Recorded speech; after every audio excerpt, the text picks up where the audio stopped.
Hello YouTube, welcome back to another video. Today we are going to be doing a video response to a quiz that was released by Retro Rivals.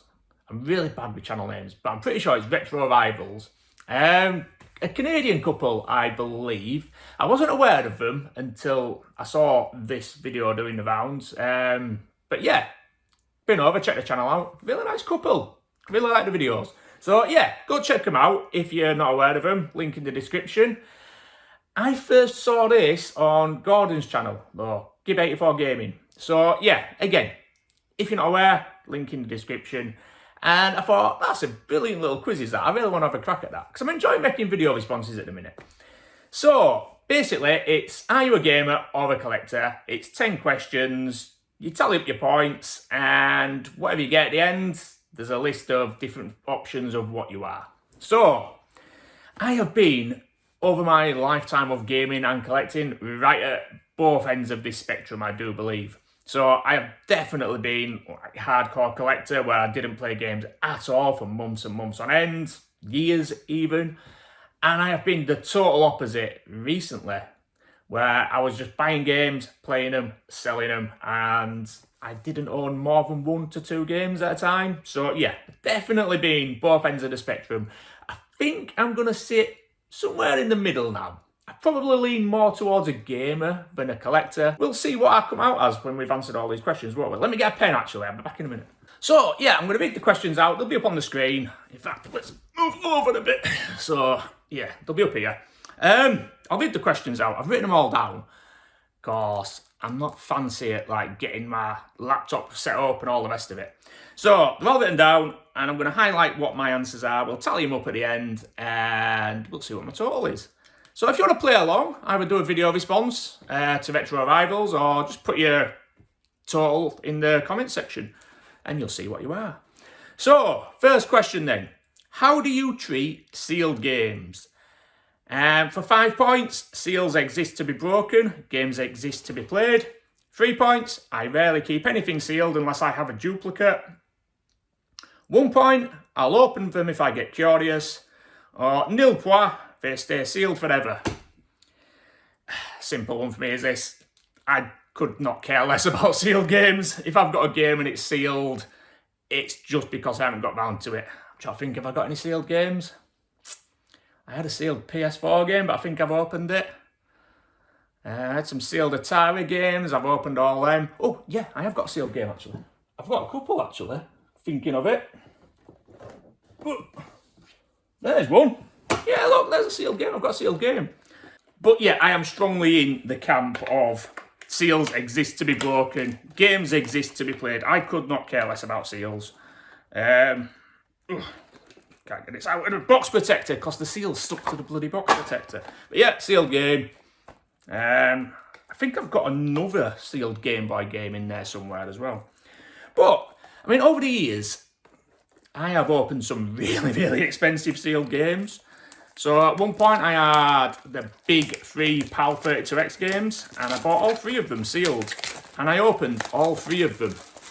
So anyone who likes seals, probably don't want to say that, but there you go. That's how it should be. So I can get the cartridge out and play them.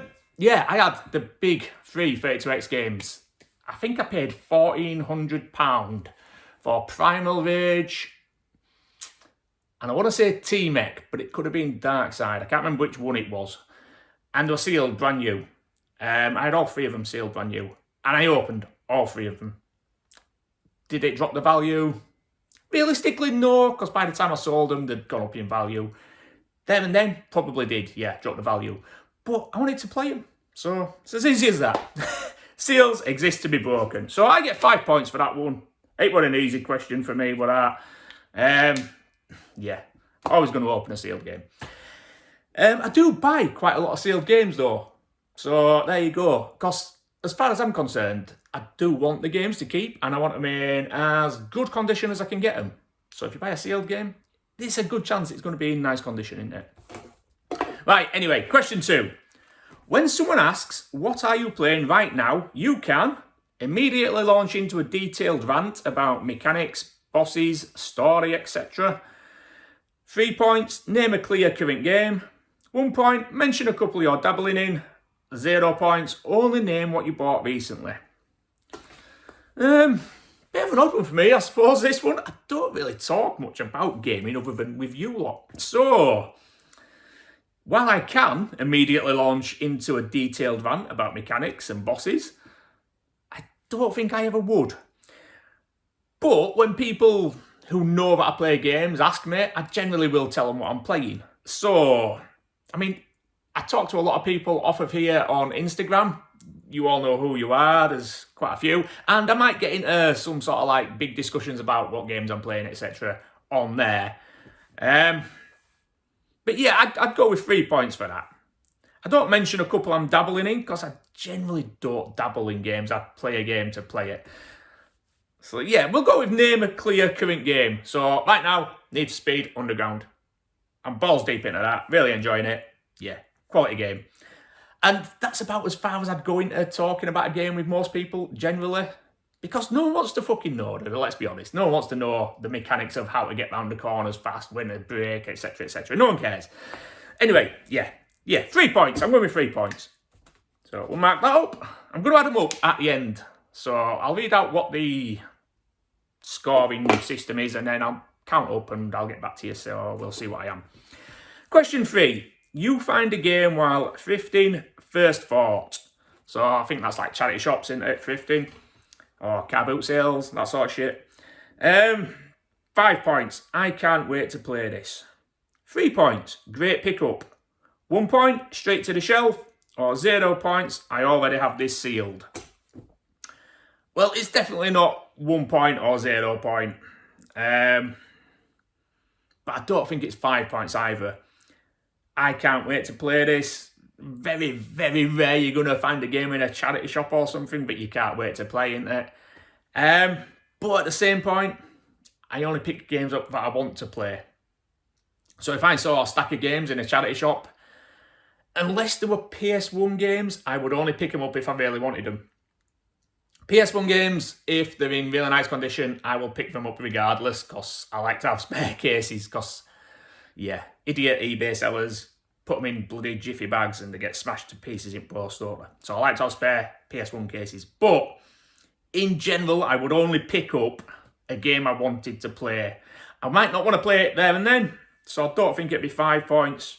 But yeah, I'd be happy. I'd be like, yeah, that's a great pickup. I found something I actually want in the wild. It's a nice feeling, isn't it? Especially when you find it cheap. Yeah, but would I put it straight to the shelf? I would put it straight to the shelf probably, yeah, because I'm normally playing something. But no, I think I'd be more like, yeah, that's a great pickup. Yeah. I wouldn't put it to the shelf like just any old game. So we're going with 3 points there. If you disagree and you think I'd choose something else, let me know down there. Question 4. Your most prized item is a game you've beaten and love, a childhood favourite, a rare collectible, or something sealed and or graded. Well, I don't have anything sealed or graded. In all honesty, my most prized item isn't a game. They're just games, these. I'm not that bothered for them. Games can come, they can go. I'm not that bothered. It's that lot over there. It's my setup. Absolutely love my setup. I have pretty much promised myself, no matter what happens, even if I get really skin, I'd sell this lot maybe, but I'd never sell my setup. I'm keeping it as it is now. Because when I sold up 15 years ago or whenever it was, I don't really miss the games. Still now, I'm not really bothered. I don't miss them. But I did miss all the time. I missed my setup. And I was still gaming, as I mentioned, and I really missed my setup. It was nice to have everything. And even if I was just being a gamer and not a collector, it'd be nice to still have everything. Buy a game, beat it, sell it. So yeah, that's my most prized. But these questions and answers are basically going towards a game, aren't they? So we'll do it as it's a game. What's my most prized game? Yeah, not something sealed or graded, couldn't give a shit. Rare collectible. I have some rare items, but nothing particularly rare, I don't think. I've got some, like, quite rare PS3 collector's items. But, yeah, again, I'm not like, wow, I love this thing. It's just a game. Childhood favourite? No, I won't go with that, to be honest with you. I don't really care for childhood favourites. I like a game. If it's a good game, it's a good game. It is what it is. The only game I would not sell is a game I've beaten and love. So we'll go with that. I've got the Ninja, which is a ROM hack that was made for me on the Master System. Just grab it. Where's it? Oh, it's in another cupboard. There we go. So I've got that, the Ninja.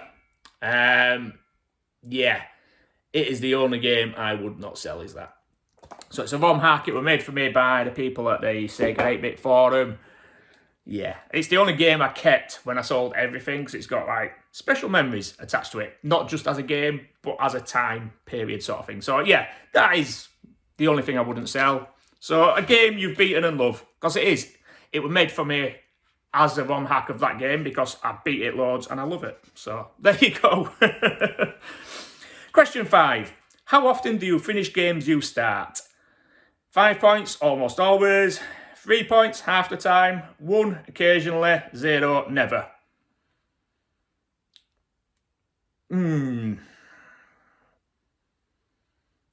Games you start. If I purposely start a game, I normally beat it, unless I can. Unless it's really, really balls hard and I can't beat it. Games I play, I don't beat every time. Because sort of like when I'm doing, I don't know, Retro Red Steve's PS1 Racing Game Challenge, I'm specifically playing it just to play that challenge. It's not a game I would class as started. But if I pick a game out of my shelves and that's my next game, what I'm playing, I'd normally beat it. So yeah, I'd say almost always on that. Definitely. Because when I pick a game out, I will stick to them pretty much every time. So yeah, we'll go with 5 points on that. I'm happy with 5 points. I don't think I'm cheating myself there. Question 6. How often do you talk about games you've actually played? 5, constantly. 3, often. 1, occasionally. 0, I talk mostly about collecting. As I mentioned, I don't really talk about games I've played that much. Or do I? When I'm talking to you guys, I talk about games. I don't know, that's an awkward one, that, for me. Like I said, I don't really talk about gaming. It says having a YouTube gaming channel. I suppose most of the time I'm talking to you guys, I'm talking about pickups, aren't I? Although at the minute, I'm not. But yeah. But then again, when I'm talking about pickups, it's normally a game I've played. So I talk about how the game plays, etc. So, I don't know, tricky one. It's not constantly, definitely not constantly. I don't talk about games I've played constantly. I very rarely, in real life, talk about gaming. Often, probably not often either. In real life, occasionally. And even in like YouTube life and everything, I suppose I talk more about collecting, don't I? But if I'm talking to my mates on like Instagram or, I don't know, Messenger, whatever, I do talk about what I'm playing and stuff. We're going with occasionally. I'm going to give myself 1 point there. That'll knock my score right down, won't it? Anyway, question 7. When someone visits your game room, what's the highlight? 5 points, your current play setup. 3 points, your general layout. 1 point, a rare item. Or 0, a sealed wall of plastic. That's a no-brainer. It's my current play setup. My room itself, I know you can see games now, but when someone comes in it, these are all closed. You can't see my games. The only games you can see is a few of my PS3 games up at the back there. Other than that, there's nothing on show at all. It's just my consoles, my TVs, my setup. I will say though, the thing that gets like picked up on most isn't my actual setup and my TVs. It's my Time Crisis 2 arcade marquee. And yeah, I do love that thing. It's fucking awesome. But yeah, it's an easy one. It's your current play setup. Not that I have that many visitors in my game room, in all honesty. But yeah, 5 points for that one. Quite an easy one for me, that. Right, question 8. How often do you trade or sell games you're done with? 5, frequently. 3, sometimes. 1, I have a hard time letting go. Or 0, everything is permanent. That's a hard one, is that? I don't have a hard time letting go. If it's a game I play and I don't like, I'd get rid of it. I couldn't give a shit about it. But I don't frequently sell or trade games. And it's not that often at all, in all honesty, because I only buy what I want to keep for my collection. I don't go out and buy like bulk bundles and stuff like that, because I hate dealing with my spares. I can't be arsed with it. I'm lazy, in all honesty. So I think, to be honest, the one that describes me best there is 0 points. Everything is permanent, because I'm buying these games to keep. And as I've mentioned, I'm not like set in stone that I'll keep every game I've got. If something came up and I needed money, sayonara, fuck that shit. They're just games. But the intention is I'm only buying games I want to play, want to own, want to keep. So everything is permanent, I suppose. 0 points. That's really going to knock my score down, isn't it? Question 9. Oh, this one should bring my score back up a bit. How many games have you actually finished in the last 12 months? 5, 10 plus, 3, 5 to 9, 1, 1 to 4, or 0 points, 0, but I alphabetised my shelves. Easy 10 plus. I think I'm on about 30 odd games beaten this year. And that might not seem like a lot, but you got to remember I'm a bit of a trophy hoard as well. So when I do play a game, I don't just sit there, play it through, roll the credits. I roll the credits multiple times and get all the fucking trophies. So yeah, 10 plus easy anyway. I think I'm on about 30, somewhere near. I'd finished 6 in January. And I had a few dry months, but yeah, it's a big number anyway. So yeah, easy 5 anyway, that one. We like that sort of question. Easy 5-pointer. So last question then. Question 10. What's your backlog situation? This is a bit of an odd one for me, which we'll get into. 5 points. Manageable and always shrinking. 3 points. Big, but I'm working on it. 1 point. Massive. Or 0 points. Backlog, you mean my museum. So, since I bought back majority of these games, I would say I have beaten maximum 10% of them since I bought them back.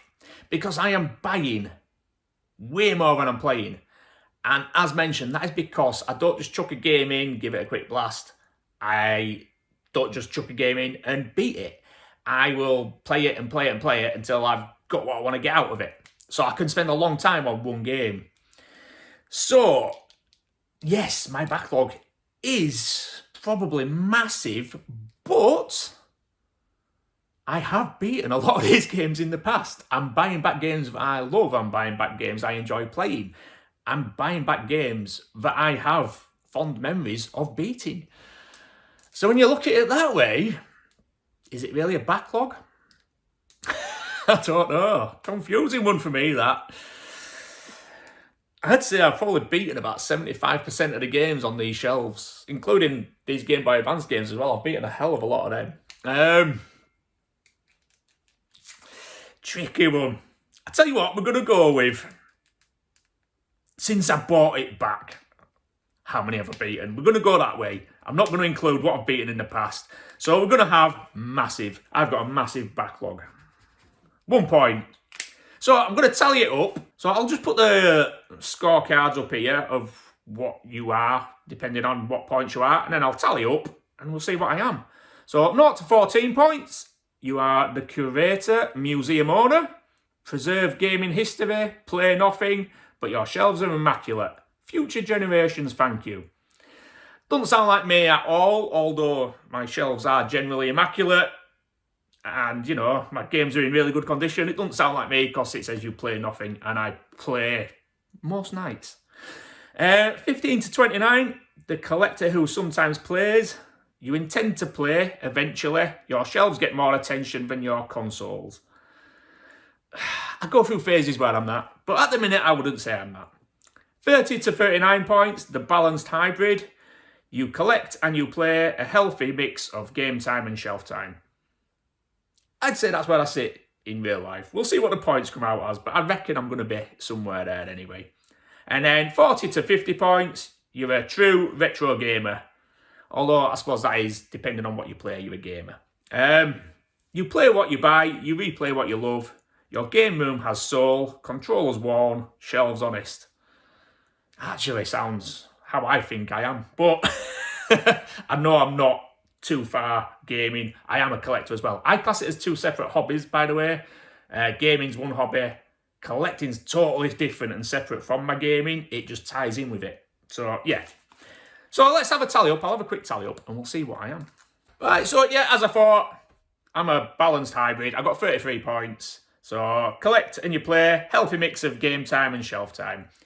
Yeah, it's probably the one that describes me best, is that. I do sometimes just come in here, fuck around, looking at my shelves, looking at my games. Yeah, and I spend a lot of time watching movies and listening to music in here as well. It's not all about gaming for me. But yeah, I'm happy with that answer. Right, Gordon put up a bonus question as well. Quite an interesting one. So I'm not going to include the points in the score because that'd mean you need a different tally altogether of points. But Gordon's question: would you play a digital-only game? 5, of course, gaming is gaming. 3, only if it is a must-play. 1, only if the price is right.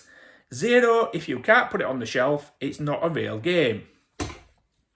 Now, I would play a digital-only game. I have done. I do play them.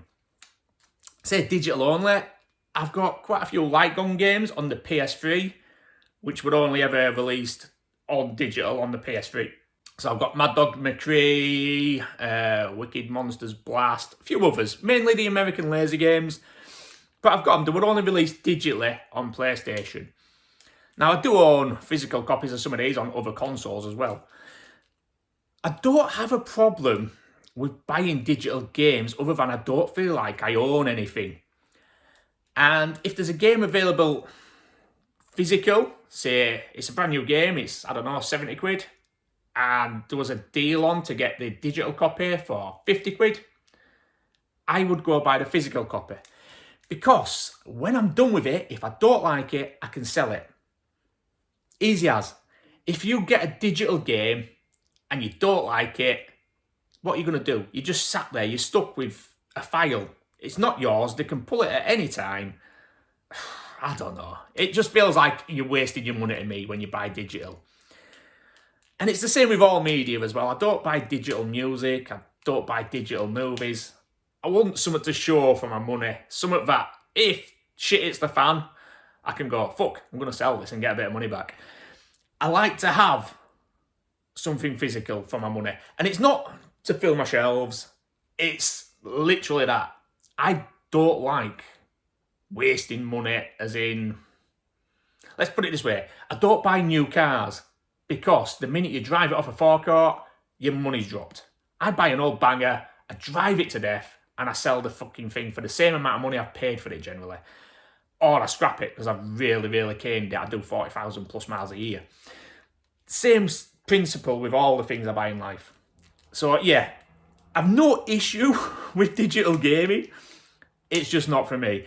As I've said, I have got digital games. When I was going through my gamer-only phase, there was a few games I bought digital, and it wasn't because they were only digital either. They were digital and physical. It's because I was lazy and I couldn't be asked going to the shop to buy them, or I wasn't asked waiting for them on eBay. I just wanted to play them there and then, so I bought them. So I have bought digital games. I will buy digital games in the future. I don't have a problem with them, apart from the fact I feel like I've got nothing to show for my money. Yeah, that's it. That's the only reason why. You can't trade them in, can you, when you're done with them? It is what it is. So, yeah, anyway, really enjoyed that. Thanks to Retro Rivals for putting the quiz together. Really enjoyed doing it. Quality stuff. If you want to do a video response, do it to Retro Rivals. And, yeah, that's it for now. I'll see you soon with another video. Bye!